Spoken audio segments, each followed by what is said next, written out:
Friends, and thank you so much for joining us. My name is Ganesh from HDFC Securities, and the topic for today's discussion is portfolio management services or PMS. Markets keep giving us opportunities, and especially with both micro and macro catalysts at play, we are basically talking about special opportunities which could benefit companies and sectors. So, with this thought in mind, we are very pleased to introduce India Special Opportunities Portfolio, the PMS portfolio from Aditya Birla AMC. And to give us some insights on that, we have with us two very distinguished gentlemen with us today. Mr. Vishal Gajwani, Head of Alternate Investments, a veteran in this field, a gold medalist in chartered accountancy, and a CFA charter holder from USA, who's been in the industry for more than 12 years. And along with him, we have Mr. Vikram Advani, who's the Head of Sales, a thorough veteran in this industry with more than 24 years of experience in business, sales, and channel development. So, gentlemen, it's over to you now. Thanks, Ganesh. A very good afternoon, everyone. So over the last many years, more and more HNIs have been looking to invest in PMSs to complement their mutual fund investments and their direct stock portfolios. So the main differentiation of PMSs, of course, are that they are benchmark agnostic, concentrated. One can take a divergence call in being only in a certain segment of the market. One has more flexibility in portfolio construction. And of course, all of you as investors over the last many years would be investing in fundamentally strong stocks and holding for a long period of time. But obviously, the volatility that the markets bring to the table does throw out opportunities to invest in certain segments of the market. So thus, a portfolio management service, which we're going to talk about, can add value to your overall equity portfolios.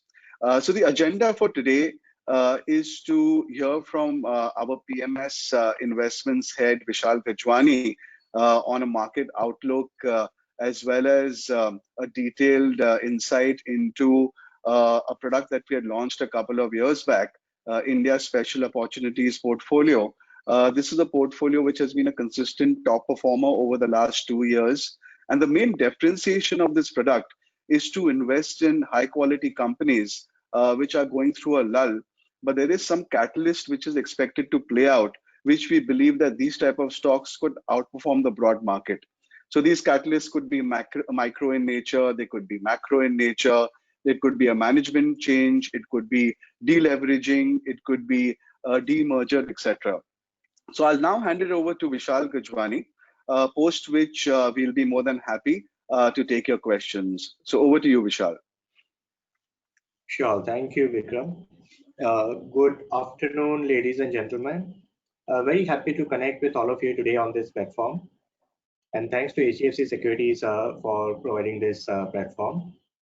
So let me start out with market outlook in terms of how we look at the equity markets over the near to medium term. Clearly, the COVID crisis has been unprecedented globally, where the economic activity just contracted very fast. We have not seen such a kind of sharp contraction in economic activity, and that too simultaneously across the board, across the globe. In the last so many decades, we have not seen this. In response to that, the equity markets worldwide in the month of March reacted negatively and collapsed almost 40% in a matter of 1 month. This kind of a correction again is pretty unprecedented. We have not seen this kind of a correction before, and in the last 20-30 years for that matter, we have not seen this. Even in 1987, the US crash, the correction was not to the magnitude of what we saw in the month of March 2020. But the good thing is that the recovery post-correction has also been equally sharp, and this recovery has also taken market participants and most seasoned investors also by a big surprise. A kind of a recovery that we have seen almost 30-40% upside in a matter of last 2-3 months has again been very, very sharp, and many people have actually not been able to participate. I believe there is a lot of disbelief among investors even now in terms of the sustainability of this rally, and whether we are in for one second round of correction if there is a COVID wave, second wave of COVID in India or globally. So there is disbelief. There are a lot of concerns going ahead. So let me try to answer or kind of respond to these questions, top of the mind questions that the investors might be having on the markets going ahead. So starting with the market outlook, if you look at the policy response this time around by the global central bankers as well as governments, that itself has been unprecedented. We have not seen the kind of fiscal and monetary stimulus that has been given by almost all major economies worldwide. This has been the quantum of stimulus has never been seen before. We are talking about a 10% of US GDP as a stimulus in a matter of 3 months time frame. If I recall the global financial crisis of 2008-9, the fiscal stimulus and the monetary stimulus put together was not to the extent of 10% of GDP. And it took almost 2 years for the US Fed to come up with such a quantitative easing that they talked about. But in this case, because COVID is such an unprecedented crisis, the world governments and as well as monetary authorities have actually responded very swiftly with a very big quantum. As you can see on the right hand side chart, the kind of global money supply increase, the orange line has shot up like anything, and this is the kind of liquidity which is available because of the measures of monetary and fiscal stimulus that have been rolled out in a matter of last 3 months. This is actually more than what the US would have done in 3 years periods post the global financial crisis. So what US Fed would have done in the calendar years 2009, 10, and 11, all that put together has been done, and even some more has been done in the last 3 months itself. So that's the kind of quantum of liquidity that we are talking about. And no wonder the markets reacted positively. All real asset classes reacted positively and went up. Also, because of this massive money supply, the interest rates on debt securities have gone down globally. The US 10-year yields have collapsed, and that is also forcing the US long-term investors, like pension funds for that matter, to shift allocation away from debt, which is low yield, the government debt, which is safe debt, but the returns are just sub 1%, to slightly riskier assets like equity and other real assets like base metals and precious metals. So this is one of the major reasons because of which all the asset classes globally have gone up, because there is a reallocation of money from debt to equity, from debt to metals, be it precious or base metals. So that kind of a rally, we believe, might continue because we are here for lower interest rates for the medium term. Maybe for the next 1 or 2 years, till the time inflation does not come back, the interest rates are going to stay low. And in this low rate regime, we believe more and more investors, be it pension funds or even household investors, their preference will shift towards other asset classes where the returns are higher. And equities stand out as one of the major asset class with higher return potential when the interest rates are low. Moving on, the second reason why the recovery has been so sharp is that firstly, after COVID, the economic activity came to a standstill completely. But once the lockdown got open, the things started to normalize pretty fast. By the way, as we speak, if you look at the data from China and Wuhan in particular, Wuhan has actually completely normalized. Yesterday there was an article by Bloomberg which said that in Wuhan, the nightclubs, for that matter, are running at full capacity. So people, youngsters, are going into nightclubs, not even wearing masks or practicing social distancing. And over there, the nightlife, restaurant life has actually completely normalized. And because the COVID cases has come down dramatically. For the last 4 months, Wuhan has seen just 4 cases in the last 4 months. And Wuhan, by the way, as we all know, was the epicenter of the crisis, of this global COVID crisis. But as on yesterday, the things have completely normalized in Wuhan. And it will not be far-fetched to assume that globally also, whether there is a vaccine or there is no vaccine, but because of herd immunity kicking in, we might see normalization over the next few months.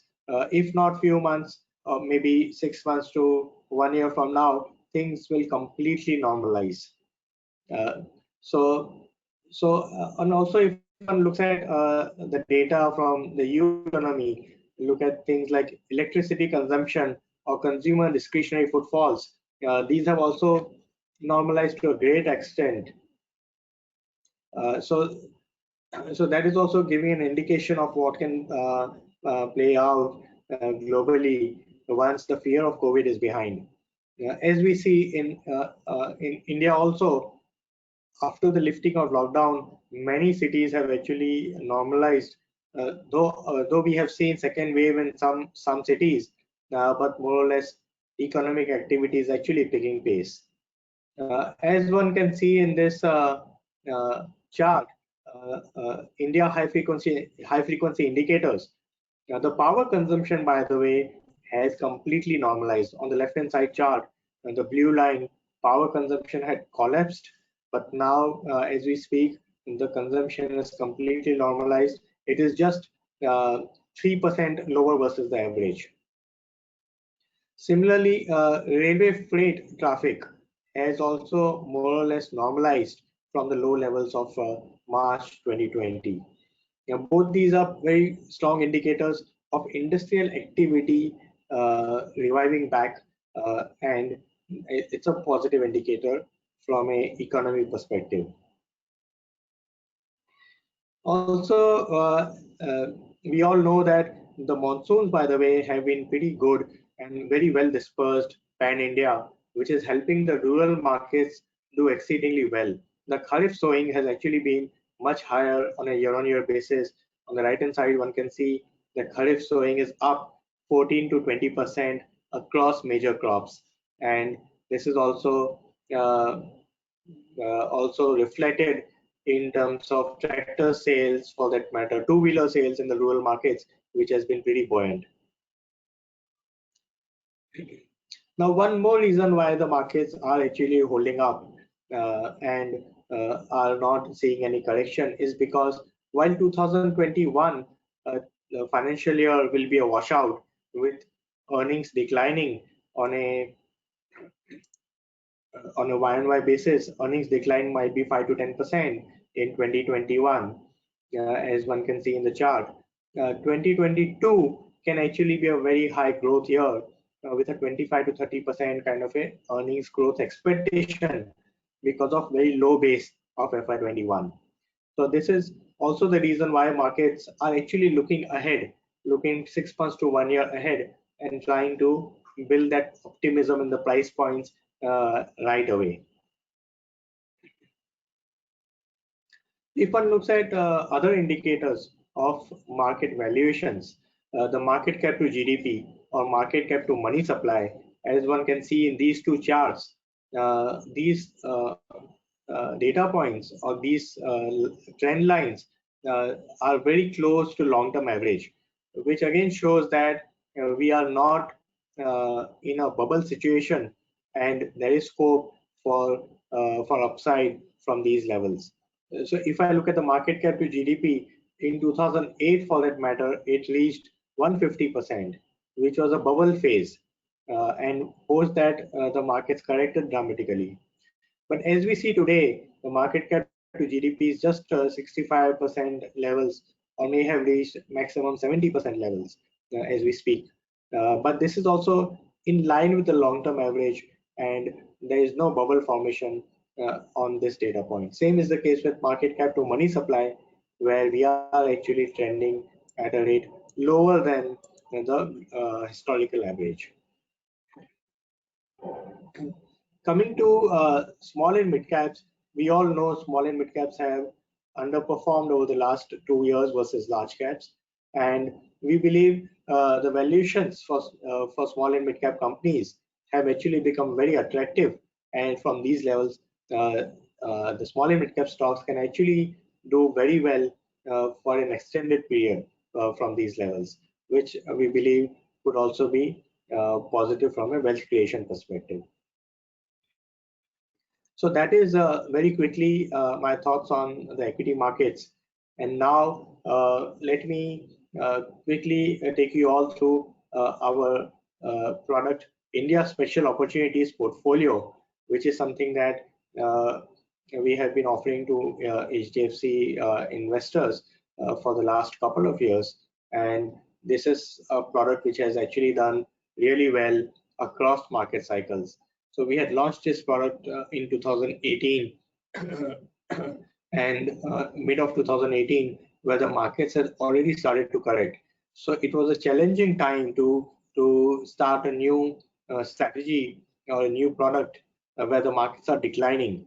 So, but very happy to share with you all that during these challenging times, the portfolio has actually done quite well and has outperformed the markets, and also generated very decent absolute returns. So the reason why the portfolio did well was because of the kind of portfolio construct that we are running with. The portfolio construct is very simple. We aim to invest around 65 to 70% of the portfolio into companies where there is a catalyst in the form of micro turnaround or macro change or management change, deleveraging or demerger. Remaining 30 to 35% of investment goes into mid-cap to large-cap potential companies and secular growth companies. Just to give you an example of secular growth names, it would be a company like HDFC Bank, which has been a secular growth name. Whereas an example of a catalyst-driven investment would be a company like ICICI Bank, which saw management change when the erstwhile CEO, Ms. Chanda Kochar, had resigned, and we got a new CEO. And that's the point of time when we bought ICICI Bank in this portfolio. And post which, because of the change in the management and the kind of new focus that Mr. Bakshi brought with him, he has actually been able to turn around the bank to a great extent, which has led to very good share price performance as well. So that's the broad concept we believe which helped us outperform in these challenging times, because we are not looking to participate in broad markets, but we are only looking at companies where there's a catalyst and where there is an imminent reason why the stock can do well. Another example would be of a macro change would be telecom sector, where we saw that because of consolidation in the sector, the companies which are stronger companies like Bharti Airtel would end up benefiting when the consolidation phase completes. That's where we bought Bharti a couple of years back, and that stock has also actually outperformed the market all throughout, and even during the COVID times. So that's on the broad concept of India Special Opportunities portfolio. Here we look at screeners like return on equity, leverage, debt servicing, management quality, etc.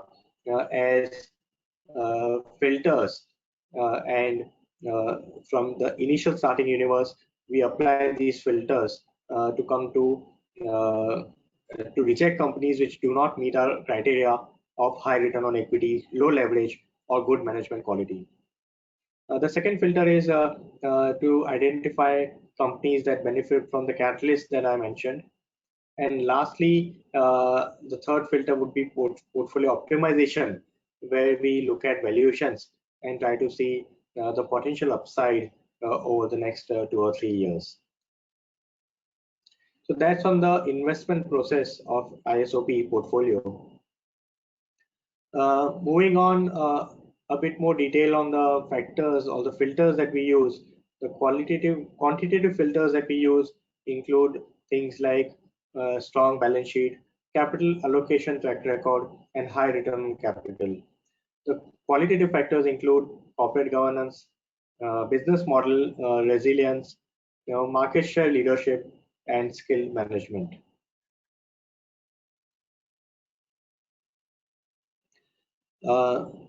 This is the portfolio structuring, where one can see on the right hand side, one can see the top 10 holdings and weights, which include stocks like HDFC Bank, Dr. Lal PathLabs, MCX, which is the commodity exchange, Trent, Torrent Power, being the top 5 names. The market cap mix is large caps being 54%, mid caps and small caps being the rest. So that's how the market cap mix is playing out. Again, tying it in with the market outlook, where we said that we are bullish on small and mid caps. That is also reflected in the market cap mix, where almost 45% of the portfolio is invested in small and mid cap portfolio stocks, and which we believe will do well from these levels. Also, from sector allocation perspective, the portfolio is overweight on sectors like financials, healthcare, consumer discretionary, and industrials.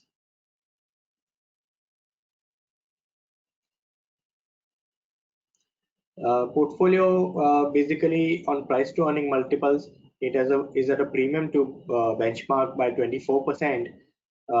However, at the same time, return on equity and earnings growth is also expected to be much higher than the benchmark.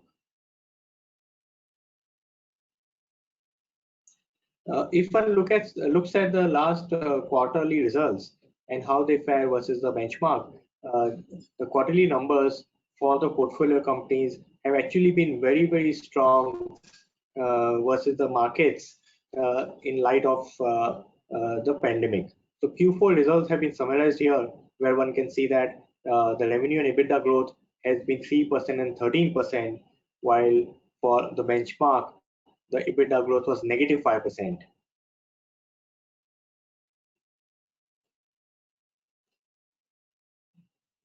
Coming to the top performing stocks of the portfolio, these include stocks like Trent, Persistent Systems, Avenue Supermart, Dr. Lal PathLabs, Torrent Power, Bharti Airtel, MCX, etc.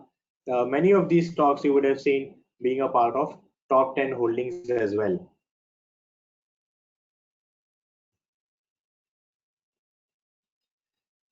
Coming to the portfolio performance of India Special Opportunities portfolio,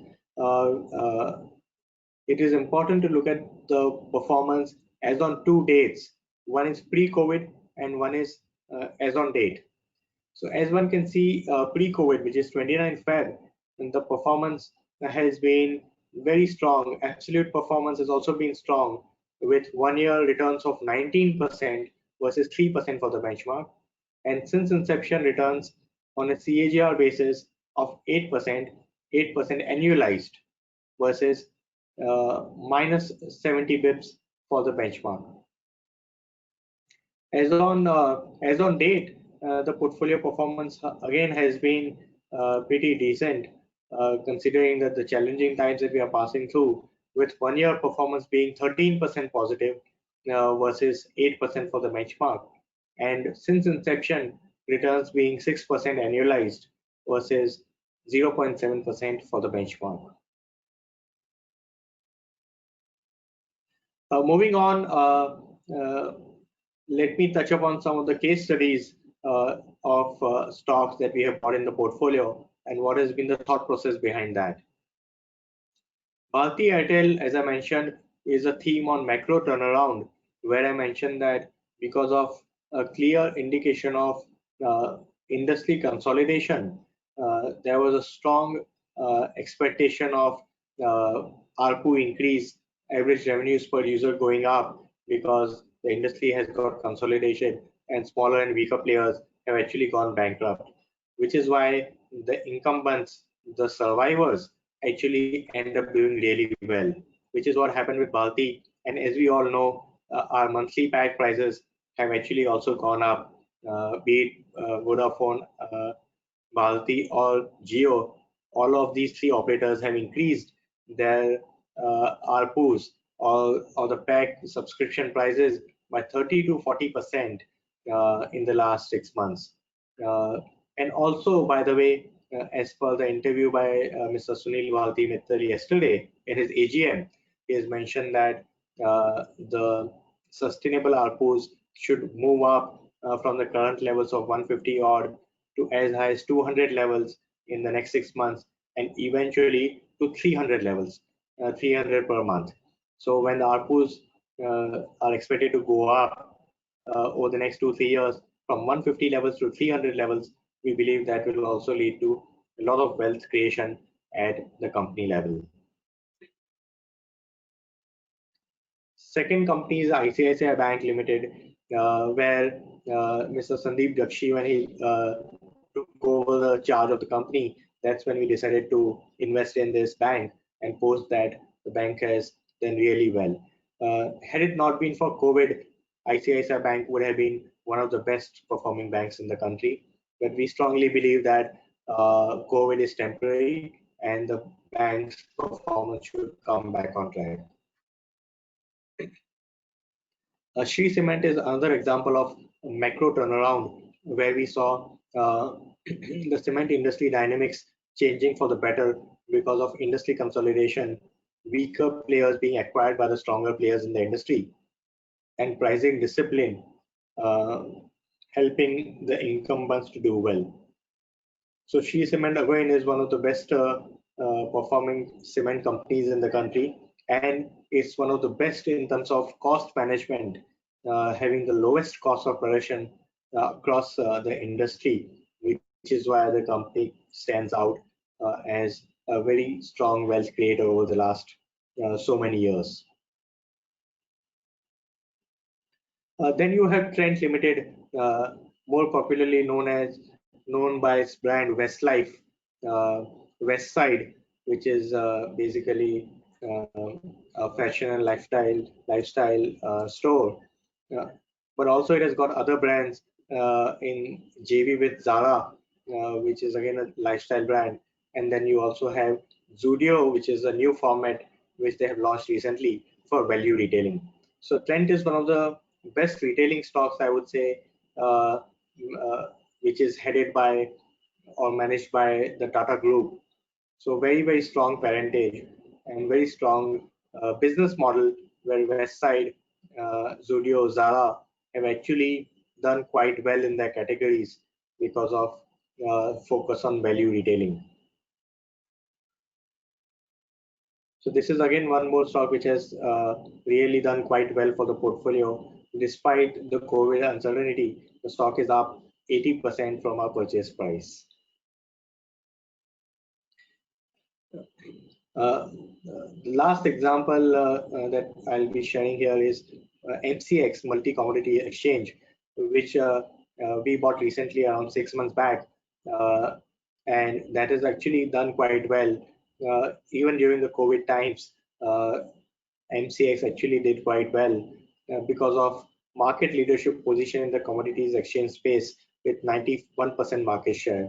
So same like any other exchange globally, exchanges have a very huge network effect.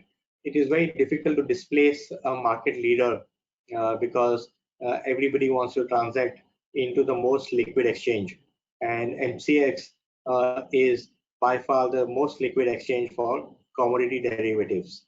So, and apart from that, also the company benefits from regulatory support to launch newer products be it index futures or options trading, all allowing more participants to participate, like mutual funds, portfolio managers can also trade on MCX exchange. So this again is a very strong micro turnaround name where the company, after a change in leadership, has done quite well. So that's on key case studies. Coming to the portfolio construct of India Special Opportunities portfolio, it's basically multi-cap strategy with 15 to 25 stocks and a tenor of minimum 3 years is what you are looking at. That's on the portfolio construct of India Special Opportunities portfolio. Coming to the investment theme structure, you have got around 7 investment professionals on the PMS side and around 20 of them on the mutual fund side. As per the SEBI requirements, the research capability can be shared across mutual funds and PMSs, which is what we try to leverage on by leveraging on the research capability of the asset management company, where we have got a huge bench of analysts who are sector experts. So I would say this is one of the strongest research teams that you would come across in the investment industry, where there are dedicated investment professionals across PMS as well as mutual fund functions. So that's on the investment team structure. With this, I would now hand over the floor to the moderator for Q&A session. So can I request Ganesh? Yeah. Thank you so much. Thank you so much, Vishal, for that. It was quite a wonderful session, and I'm sure it has given us a lot of clarity. Yes, we do have some questions. We'll take a couple of questions. So I'll read it out one by one. And okay, so the first one is on the earnings growth. Okay, with the current kind of haziness that we still see in the as far as the earnings growth is concerned, you did cover that earnings growth recovery has been there, and in some parts it was definitely visible as well. But overall, if you see earnings growth, haziness is still there as far as the visibility is concerned. So what would be your rationale to hold on to stocks or sectors, or just the rationale in the probably for the next 6 months to a year's time? Sure. So I think that's a reasonable concern to have in terms of where the earnings growth will come from. But I think we have seen a lot of sector rotation, and that is actually explaining that wherever the earnings visibility is strong, those stocks and sectors are doing well, while the sectors where the earnings visibility is less, those are getting negatively impacted. If you look at sectors like healthcare or IT services, those are basically pretty resilient from any kind of disruption, and these are the sectors which actually have done quite well. And also, we have seen off late over the last 2-3 months, automobile sector, metals, etc., doing well. And this is also driven by metals is driven by global rally in metals. China is consuming a lot of metals, and prices are going up. Similarly, automobiles also because of need for personal transportation because of this COVID, people more and more want to travel by their personal transport rather than using public transport, which is what is fueling demand for two-wheelers and smaller ticket four-wheelers. So we believe that one has to be positioned well, and it may so happen that the broader earnings growth may or may not materialize, but there will be winning sectors which actually do well, and even in challenging global macro might end up doing well. So one has to be very stock specific, sector specific, to identify the right sectors and try to play the rally in those stocks. Also, Ganesh, a related point would be that even if you look at ISOP last 2 years, the markets haven't done well. Even in the last 2 years, markets returns are flat over the last 2 years, but the portfolio has delivered around 6% annualized returns because of the thesis of such sectors which can do well even in a downturn. Sure. Great.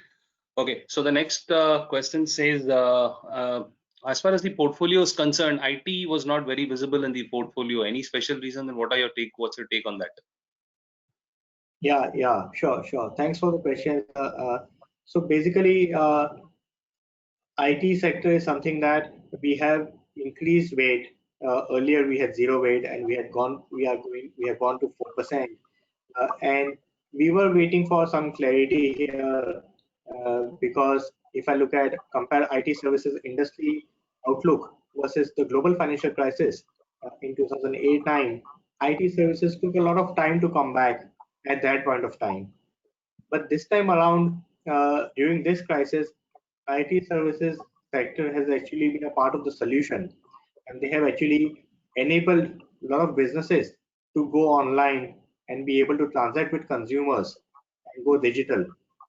And that's where we believe that IT services could be a multi-year story from these levels. And even in the portfolio, that can actually start to reflect. That has already started to reflect. The weight has gone up from 0% to 5%, and incrementally also the weight can go up further. Great. Thank you for that. Okay, the next question is on the performance, on the returns part. So if we look at the 3 months performance, although it is a very short-term performance, very short-term performance to be talking about in a PMS investment per se. But if we look at this, Nifty has sort of outperformed our fund by about 6-7 odd %. So any specific reason for this? Could we have missed out on any sector or stock? Just your views on that. Yeah, sure. That's again a fair point. So on a 3-month basis, as one can see, the portfolio has underperformed the benchmark slightly. The reason being, it has been a very high beta rally, where a lot of beta sectors have done quite well. Sectors like metals, for that matter, or Reliance Industries, for that matter, which is not a part of this portfolio. So those are the two reasons why the portfolio performance on a relative basis looks lower. But I think this is a part of our philosophy not to chase short-term high beta trades and remain invested in companies and stories which can play out on a 2 to 3 years basis.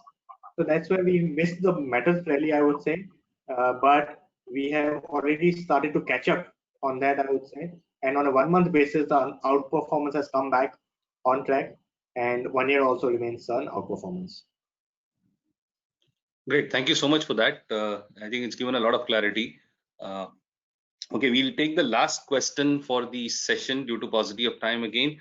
How does this compare with a regular multi-cap fund on the mutual fund side? Because we are talking about ISOP as a multi-cap portfolio on one hand, and we have on the other hand multi-cap funds on the mutual fund side. So how does this compare, and how does an investor sort of make a decision on what points does he need to ponder about? Sure. I think a couple of major differences between let's say a multi-cap mutual fund strategy and ISOP portfolio would be that, firstly, ISOP is a concentrated portfolio with 20 to 25 stocks, while any multi-cap mutual fund would typically have 50 to 60 stocks in the portfolio. That is one point of difference. Second is the philosophy of focusing on catalyst-driven investments is something which is unique to an ISOP portfolio. For example, we have bought Bharti Airtel, or for that matter ICICI Bank, because of a catalyst which we saw in these companies.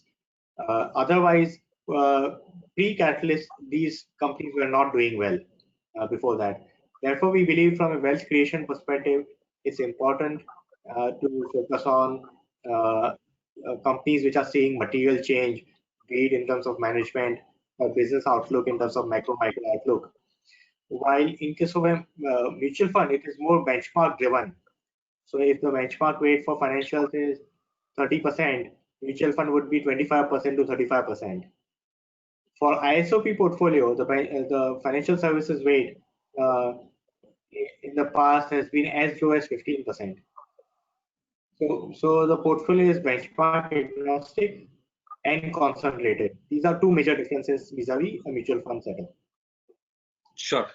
Yeah, and just to add, Ganesh, as to what Vishal mentioned, of course, as investors on the call, one would have primary investments in mutual funds, which it should be because it's, there are more options, bigger industry. But the PMS, of course, can complement mutual fund allocations because of the portfolio construction style being more divergent, being more flexible. And of course, as investors, all of us have been investing in fundamentally strong stocks over the last many years, holding a buy and hold strategy. That doesn't necessarily work, and we've seen recent examples as well. Because even a crisis like this over the last 6 months does throw out an opportunity to invest in a certain segment of the market to add alpha and create wealth. So for investors, also since 50 lakhs is the minimum amount of investment in a PMS, if one doesn't have liquidity to give a check, one can even transfer stocks as an investment in a PMS, which you cannot do in a mutual fund. So PMS is nothing but a demat account that is opened in the name of the investor, and we trade on his or her behalf.